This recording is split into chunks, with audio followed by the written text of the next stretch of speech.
Hello, friends. Welcome back to Great People interview series. Today we have with us Will Miller.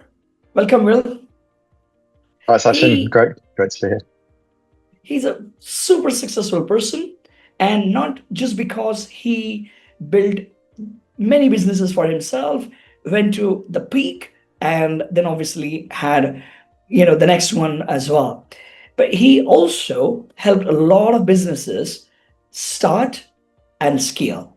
So and these are the kind of heroes that we're looking for, who do it for themselves, but at the same time who help others to build that. So, guys, if you are thinking that what is it that ingredient that I can have to scale my business from 0 to 100 million, right? Well, Will has done that 3 times. So once can be just a chance, but 3 times means a formula, a template that you can follow. So let's uncover some of that template from Will, where he did well, and at the same time he helped many other businesses through professional engagement to scale them and be super successful. Um, Welcome again, Will. Would you like to tell us a little bit about yourself? Thanks so much for having me. Yeah, I'm Will Miller. I've spent the last 20 years or so sort of growing and leading tech, mainly SaaS businesses, through some really big shifts, I guess, over the years, and seen everything from when social media started in the beginning to the rise of kind of AI now.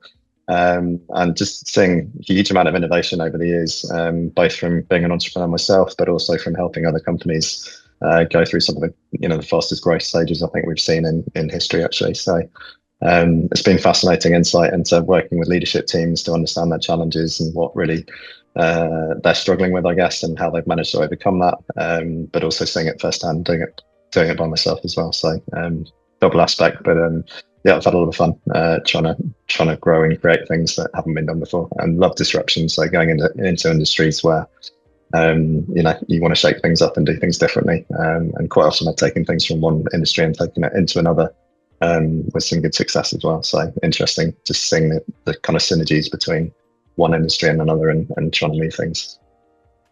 Yeah, amazing. I think, Will, not only that you have seen these industry shifts very closely, and obviously anybody who's got 25, 30 years of experience probably have witnessed this from outside, but you were inside, you were part of the tech um, platforms and building technologies and growing with it. But what fascinates me is you doing it 3 times and in different domains.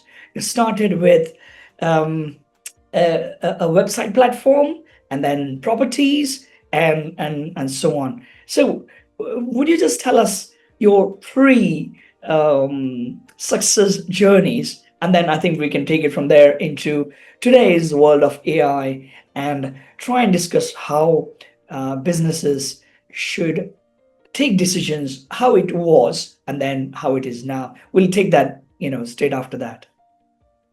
Absolutely. Yeah. So I've been lucky enough to work in a number of different industries. Yeah, my first success, so to speak, was in the sort of online dating space. That was back in the early 2000s. So really around the dot-com era, I suppose, Mhm. where everything was about growing everything as quickly as possible and scale at speed, basically. So it was literally throw everything you can at a website, basically. Get that engagement basically, and a lot of it came down to just how quickly you could actually acquire users and make something stick, I suppose. But we were fighting against sort of stigma, really, I guess, and looking at sort of how we could actually get people over the social stigma around going online dating. At the time, people didn't really want to say they were going on a dating website. It was kind of almost frowned upon at the time. So our Yeah, real mission was to change attitudes towards that. absolutely. I can resonate with some of that. Um, I remember there was a TV show, um, Blind Date, and Yes. um, I mean that Blind Date was a show, so that means it was trying to showcase something different. And I think it was that era that you're talking about when you know dating was supposed to be much formal, much arranged, and much more in person thing than, and blind date was like, wow, is it? Right? People couldn't believe, and they thought it's only a TV show. And then that time, going digital is probably one step ahead, isn't it? Absolutely, yes. And a lot of people using newspaper adverts or pretty much any other means to find a date, I think. But yeah, we decided that we wanted to kind of try and help people through that social stigma. So we decided we'd get people to actually go to their friends, tell them they were going online dating, basically, and even get them to write their profile for them, which got over the kind of initial hurdle, I guess, and enabled them to then progress, but feel a bit of pressure to actually make a success of it as well. We leaned heavily in towards women, actually, because women were far more likely to tell their friends that they were going online dating. Men were much more closed, stereotypically, I suppose. So it was harder to get them to tell their friends that they were going on a dating website. But once people had done that, they actually found it quite liberating, I think, and that's where we really started to see the traction and things working. And most people stayed on for several months, basically trying to find the right person. But we also collected a huge amount of data around individuals and so on. So we had a lot of sort of early data science, I guess, around trying to match people and find the right characteristics and what actually made things tick in a relationship, I guess, which was fascinating as well. You collected a huge amount of information about people, and one of the interesting things was just how that actually transpired into success, I suppose. Wow. And then you moved on to property. Then I moved on to property, yeah. So going into a separate industry, similar sort of model, but we were trying to be disruptive again. I think we liked the disruption from the first time round, and we really wanted to challenge the estate agency model. Just the question was, why do I have to go through an estate agent to post my property online? Why can't I just take my property, fill in, a few pictures and advert and so on? And see if anybody will buy it directly from me. I can do the viewings myself and so on. But why is that so difficult to do in this day and age, I guess? So we built something called Tableau, which sort of grew and became one of the sort of largest sort of private property websites in the UK.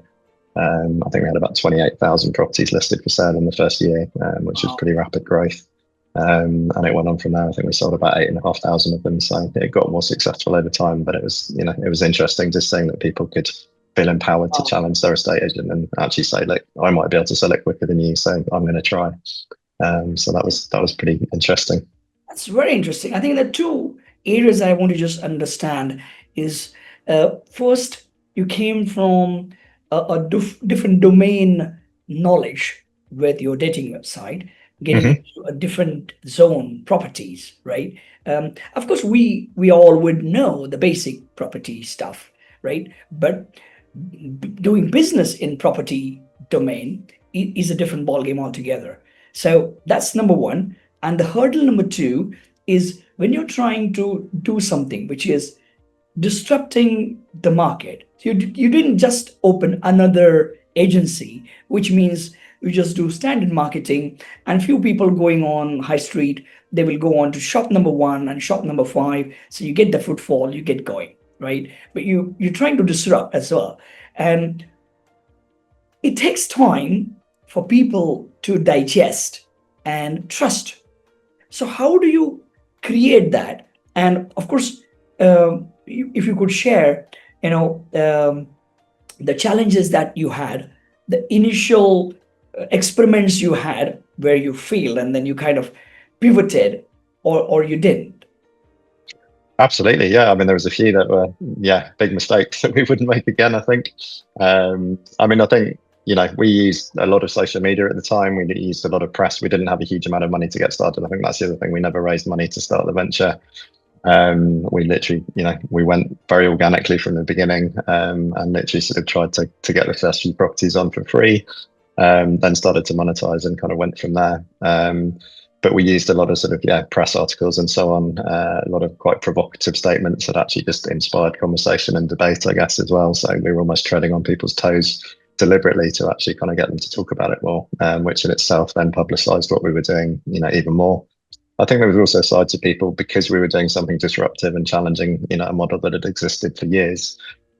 People were quite keen to get behind it as well. So I think that helps if you have an idea where people can really buy into it, and it's almost exciting for them to tell their friends about it, or every time you can turn your audience into advocates for you. I think if you get something that they buy into and they genuinely want to succeed, and there was a real feeling that people wanted it to succeed, which was great. And a lot of complementary products and services and audiences and so on really backing what we were saying and actually trying to get involved with it as well, which is interesting. But I think in terms of mistakes, we hadn't sort of bargained on how quickly it was going to grow. For example, I remember going on television, basically putting on my business partner on television, and she sort of talked about the kind of the platform.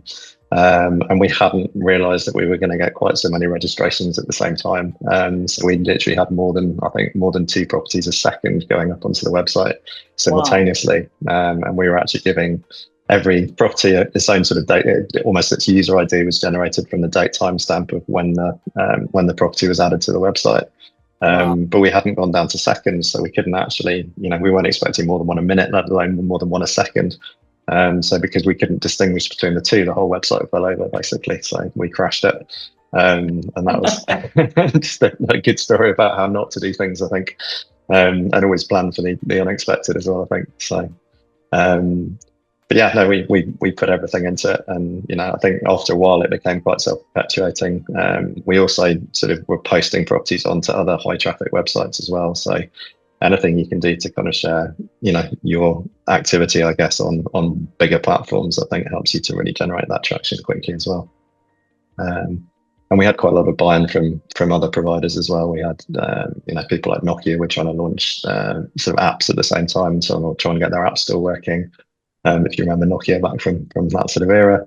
And we had, just a number of different sort of providers that really took us under their wing and said, look, we want to build you into all our new phones or all our new technology and so on, and we want integrations with you. Even Google came to us and said, look, is there a way that we could put your properties on Google Maps and so on? So we did, lots of research around that and so on as well. So some really interesting times. And, I think, you saw the rise of platforms like Google, Facebook, Amazon and so on around that time. And they were starting to get, increasingly powerful. So, we tried to really leverage, their growth as well as ours to actually succeed, I think. Wow, brilliant. And then you moved on to your third one, which is CV. Third one, yeah, was CV Library, which is one of the biggest job websites in the UK. We experienced pretty exponential growth. I think we were in the Profit Track 100 in the sort of high growth awards quite frequently and so on. But that was a really volume game. And that ended up being a fight with a lot of the other job boards to really try and differentiate. So everybody was advertising online. Everyone was probably sort of bringing in, a few 100,000 new candidates every month. The challenge was finding candidates that weren't looking across all the different job boards. So you had to find people that were working in different places or either geographically or in different sectors and so on. But you had to find new ways to get through to them and get through to the candidates that weren't, applying everywhere, if that makes sense. Because otherwise everybody ended up with, 200,000 candidates on the job board that were all identical. While there are so many job portals already, what did you think of CV Library, your venture into? CV Library had a slightly different model. I mean, a lot of the revenue came from allowing recruiters access to a database of CVs rather than necessarily the job applications directly. So from that point of view, it was interesting, almost flipping the model and saying that, we've got all these candidates that have applied for jobs in the last, 10 years or so. Have a look at the database and try and speed your time to candidate basically by being able to look through CVs without actually making them apply, so to speak. And that held a lot of value, I think, and sort of challenged some of the existing models. But it was hugely competitive and, very expensive as well. We were getting up to, £8 to £10 a click on, sort of marketing budget. And, we were pretty much exhausting what we physically could spend online. So we started to differentiate, I guess. And, we had Reed, another great job board. Basically, they were sort of doing a lot of TV adverts and radio and so on. We had people like Indeed, who aggregate jobs, who were growing up very quickly. And I think that the challenge was really to find new ways to get to people. So we started going offline a lot. We looked at things like sort of outdoor advertising. We looked at gyms. We looked at advertising on sort of trains and tubes and so on as well. And really tried to kind of just reach people through different channels. And we were spending upwards of $1 million a month or so on online advertising, basically. But steadily progressed to looking at offline as a way to kind of support that and so on. So I'd always say exhaust the digital channels first, but then after that, if you really want to kind of have a presence in front of particular clients or particular demographics and so on, then look at other channels as well. So, you were spending $1 million a month. Mhm. Now, did you have investors putting in? No, there was no investment at all. So it was literally again organically grown without investment. Wow. So it was a big risk at that level, basically, trying to bring people in. But as I say, it was a volume game. So, we needed to be able to acquire people. I think we were acquiring people at about, £1 a CV was roughly the benchmark that I ran by anyway. So it was literally trying to kind of, to reach those heights and continually bring new people in, because, you had a significant number of jobs being posted every month, and you had to have the candidates there to justify the spend that the companies were making. So very much a two-sided marketplace. Wow. We had direct sales going into organizations and recruiters and so on one side of the business, and on the other side it was just pure acquisition, basically trying to get as many people sort of registered as possible. Wow. Wow. I think what I can see common in all your journeys is the decision making. And I think you decide to do certain things, you follow your decisions, you back yourself, but then at the right time you probably change those things based on various mechanisms that you used. And I think let's try to uncover those. Mhm. So um, you know over these 25 years, um, how have you seen the shift from a gut feel based decision making to a data driven, AI driven now, obviously? And so that will probably help our audience to understand, the decision making that they have to do, well, almost on a daily basis. And sometimes when you do strategies, it's probably yearly and then stick to those decisions or not. So if you can just throw your views on this. Yeah, absolutely. I think the landscape has changed massively over my time in sort of starting and growing businesses. I think over the last couple of decades, we've seen a real shift from how leaders are making decisions in general. So 25 years ago when I started and so on, it was normally sort of a lot of gut feel, a lot of instinct and so on.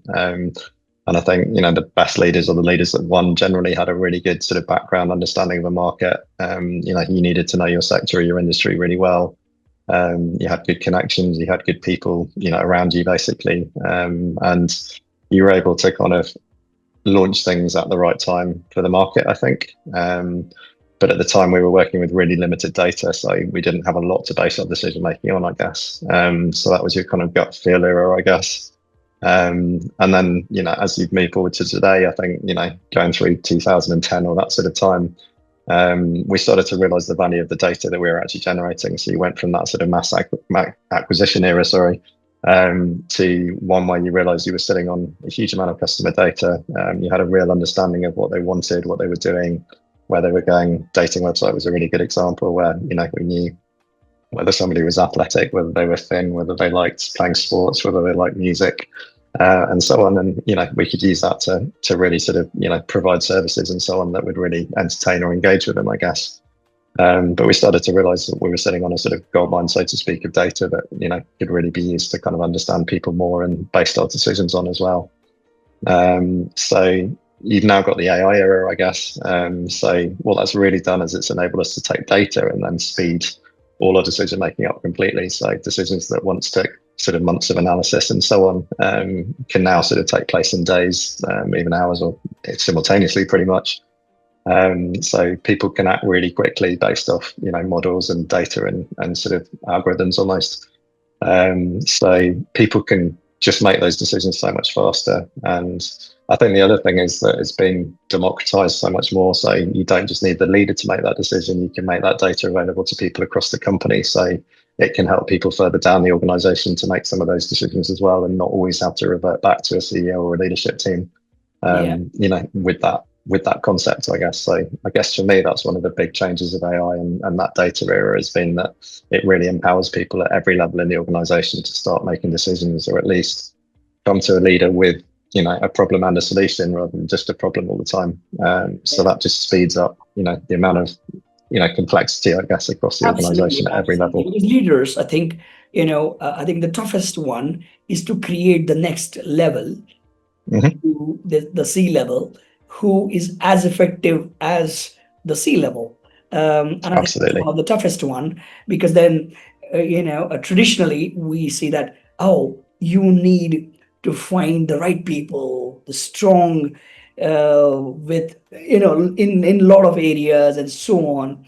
So yes, we still need those ingredients, but, you know, now, as you rightly said, with AI and data available, I think creating the next level is much easier compared to, because then you are relying on your gut feel, and Yes. now you need people who have similar level of gut feel, um, and whether they are right or wrong, since you are the founder and the owner, they need to have the similar gut feel.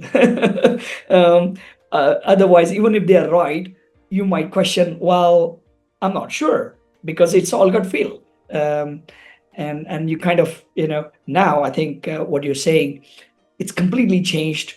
If they are right, they are right because they are using AI. And I think now, now your focus is your venture, ScaleUp Global.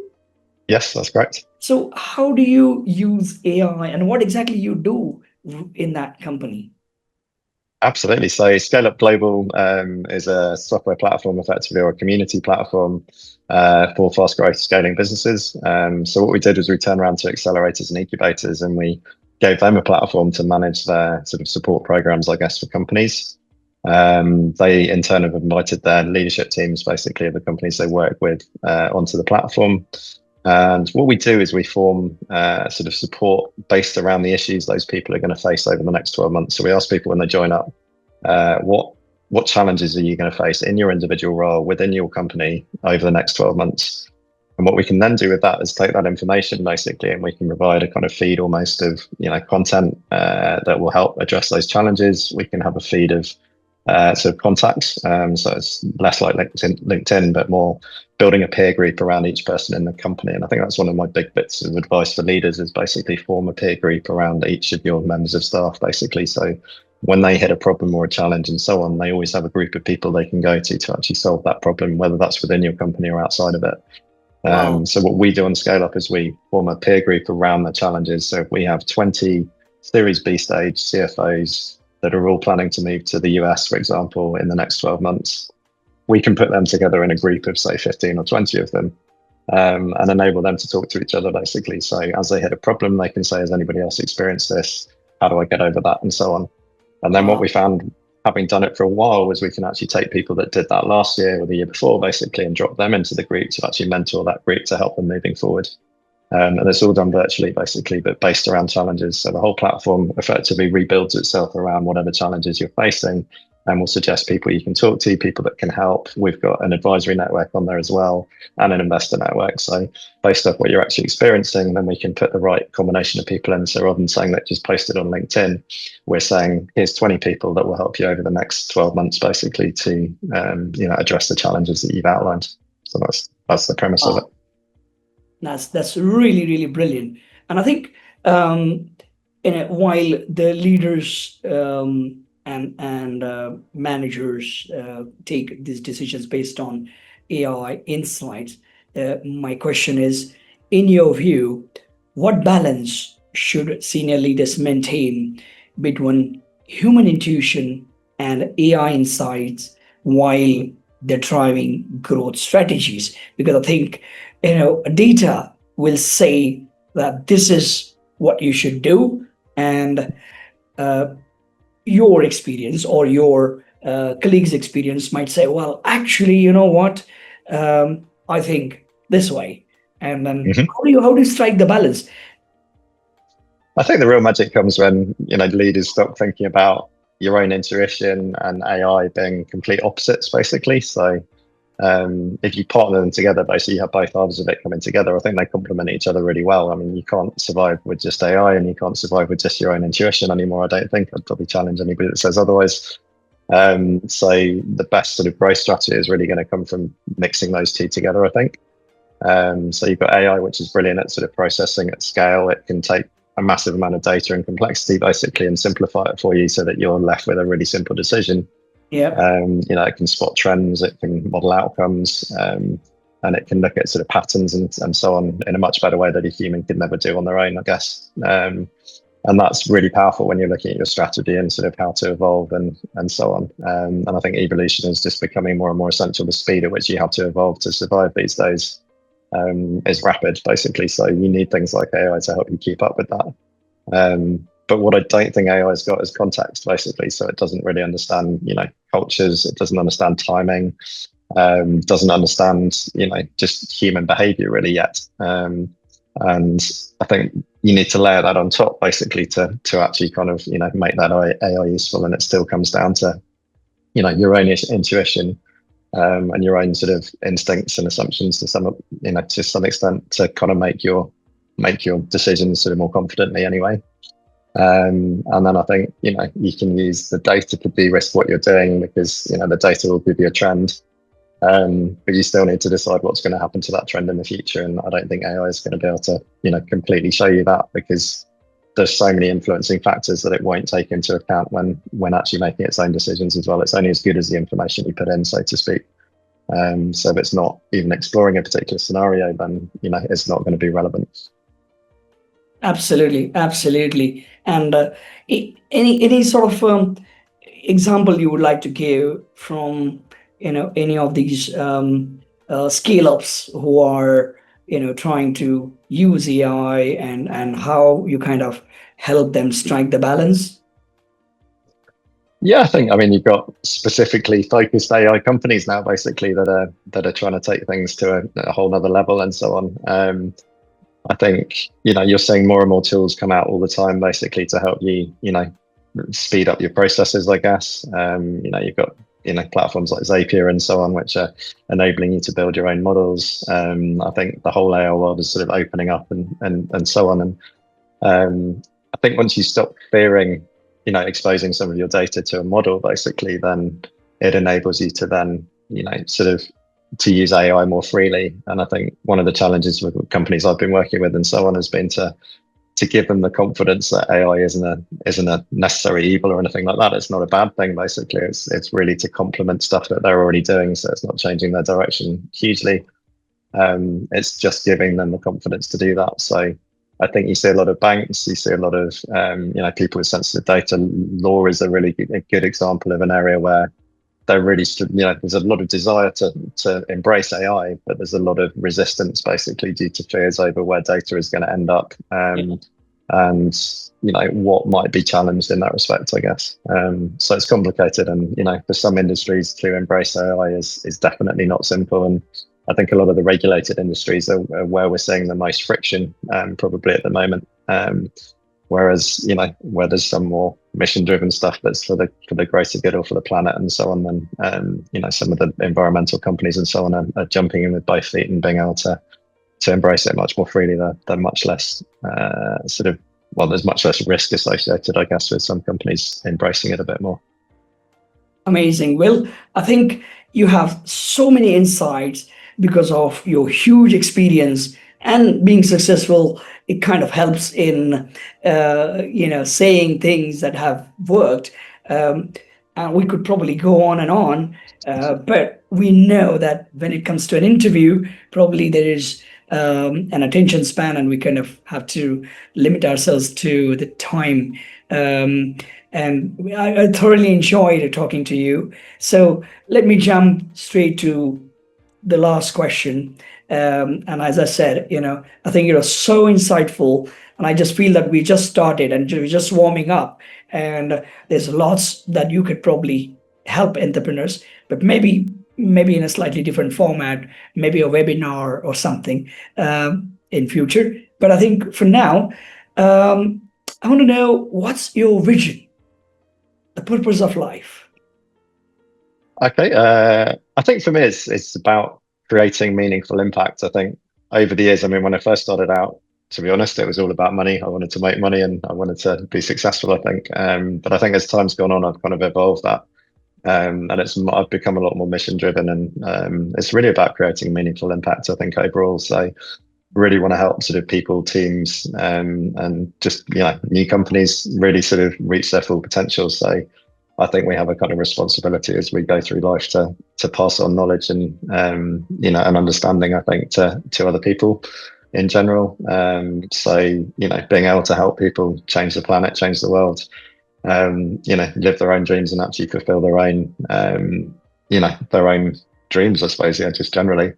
Is really exciting, I think, and leaving a legacy of sort of innovation, mentorship, empowerment, I guess, is just really exciting to me, basically, and just seeing whether we can help shortcut some of the mistakes that I made, and help people collaborate a bit better. I think the closer you can bring people together, the quicker they can move, and the easier things become. Like, challenges become quite small when you've got a group of people you can talk to about things. So if we can facilitate that and facilitate some really solid advice for people, then they're the future. They're going to take things forward and do things we never got to do. So that's really inspiring, I think. Brilliant. Thank you so much, Will. Thank you for your time.